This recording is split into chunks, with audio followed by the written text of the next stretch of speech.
Hi everyone, welcome back to my channel creative మస్తీ. ఇవాళ మీకు నేను ఇంట్లోనే ఈజీగా చీజ్ ఎలా ప్రిపేర్ చేసుకోవాలో చూపిస్తానండి. ముందుగా ఇలా ఒక గిన్నె తీసుకోండి. ఈ చీజ్ తయారు చేయడానికి నేను 3 లీటర్లు ఫుల్ క్రీమ్ మిల్క్ తీసుకుంటున్నానండి. వెన్న తీయని పాలు. ఇప్పుడు ఈ పాలని ఇందులో వేసేసుకుందాం. వేసుకున్న తర్వాత స్టవ్ వెలిగించుకోండి. ఈ పాలను మనము గోరువెచ్చగా అయ్యేంత వరకు వేడి చేసుకోవాలి. పాలు గోరువెచ్చగా అయితే చాలండి. గోరువెచ్చగా అయ్యాయి. ఇప్పుడు స్టవ్ ఆఫ్ చేసేసుకోండి. ఇందులో మీరు వెనిగర్ అన్నా వేసుకోవచ్చు, లేదనంటే లెమన్ జ్యూస్ అన్నా వేసుకోవచ్చు అండి. కొద్ది కొద్దిగా వేసుకుంటూ కలుపుతూ ఉండాలి.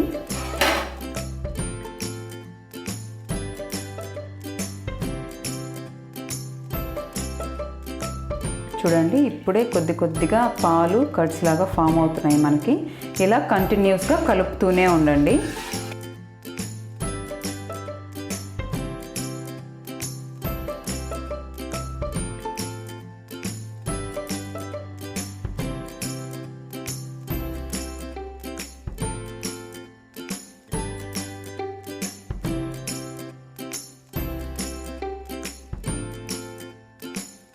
చూడండి, పాలంతా కూడా మనకి కట్స్ లాగా ఇలాగా ఫామ్ అయిపోయాయి. చూడండి, ప్రోటీన్ ఫ్యాట్ అంతా కూడా డివైడ్ అయిపోయింది. ఇప్పుడు దీన్ని మనము ఫిల్టర్ చేసుకుందాం. నాకైతే ఒక హాఫ్ కప్ కంటే కొద్దిగా హాఫ్ కప్పు ఇంకొక 2-3 స్పూన్లు పట్టిందండి. నేను వెనిగర్ వేసుకున్నాను. మీరు వెనిగర్ బదులు లెమన్ జ్యూస్ అన్నా యూజ్ చేసుకోవచ్చు. ఇప్పుడు దీన్ని మనము వడగట్టుకుందాము.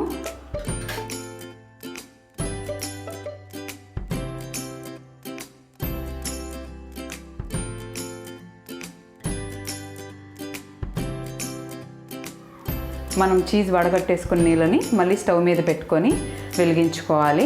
ఇవి మరీ ఎక్కువ మరగకూడదు. మన చేతికి తట్టుకునే అంత వేడి పడితే చాలు. అలాగా వీటిని వేడి చేసుకోండి.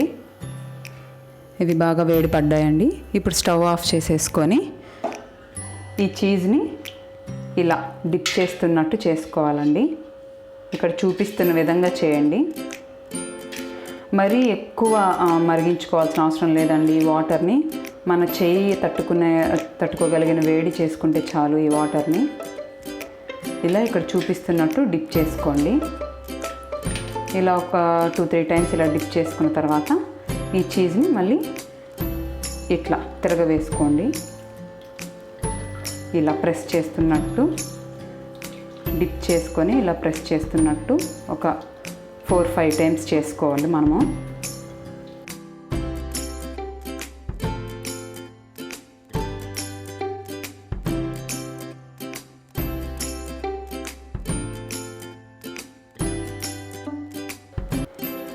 ఇలా చేసుకున్న తర్వాత మళ్ళీ దీన్ని చేతిలోకి తీసుకొని చీజ్ని చేతిలోకి తీసుకొని ఇక్కడ చూపిస్తున్న విధంగా ఫోల్డ్ చేస్తున్నట్టు ఇలా చేసుకోండి.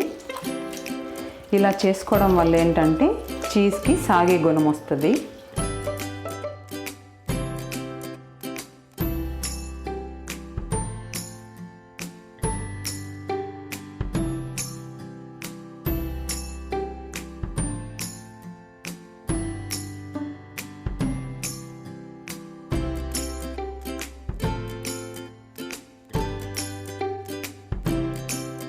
మళ్ళీ ఇంకొక బౌల్ తీసుకొని ఇందులో బాగా కూలింగ్ ఉన్న వాటర్ తీసుకోండి.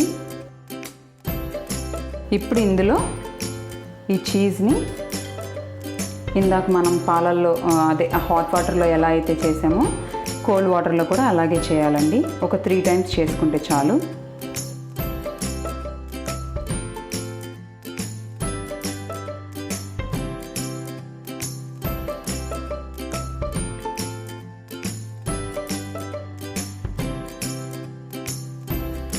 ఇలా ఒక 3 టైమ్స్ డిప్ చేసుకొని ఇందులో ఉన్న ఎక్సెస్ వాటర్ అంతా కూడా ఇక్కడ చూపిస్తున్న విధంగా ఒత్తేసుకోండి.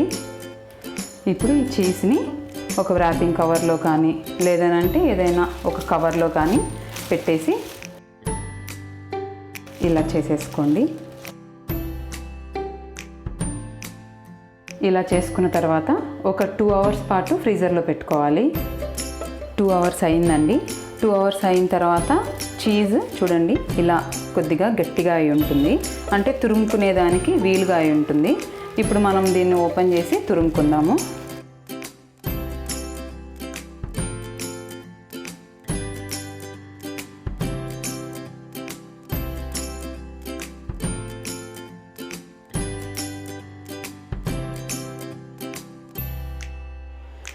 చూడండి చీజ్ ఎంత బాగా వచ్చిందో. ఇలా మిగిలిన దాన్ని కూడా మనము ఒక బాక్స్లో పెట్టేసుకొని, ఇలా గట్టిగా మూతున్న బాక్స్లో పెట్టేసుకొని డీప్ ఫ్రిడ్జ్లో పెట్టేసుకోవచ్చండి. ఒక 2-3 మంత్స్ వరకు యూజ్ చేసుకోవచ్చు దీన్ని. మనం స్నాక్స్లో చేసుకునే ముందు ఒక హాఫ్ అన్ అవర్ 1 అవర్ ముందు కనుక తీసి బయట పెట్టుకున్నామంటే మనకి ఇలా తురుముకునే విధంగా మరి గట్టిగా కాకుండా మెత్తగా వచ్చి ఉంటుంది చీజ్. అప్పుడు మనం ఇలా తురిమేసుకొని ఇన్స్టెంట్గా మనం వేసుకోవచ్చండి. పిల్లలకి చీజ్ అంటే చాలా ఇష్టం అండి. బయట చాలా డబ్బులు పెట్టి కొంటుంటాం మనము. అలా కాకుండా ఇంట్లోనే హెల్దీగా ఫుల్ క్రీమ్ మిల్క్తో ఇలా చీజ్ తయారు చేసుకోండి. ఒకసారి ట్రై చేయండి ఈ విధంగా. నా ఛానల్ కనుక మీకు నచ్చితే లైక్ చేయండి, షేర్ చేయండి. ఇలాంటి మరిన్ని వీడియోస్ కోసం క్రియేటివ్ మస్తీ ఛానల్ని సబ్స్క్రైబ్ చేసుకోండి. Thanks for watching.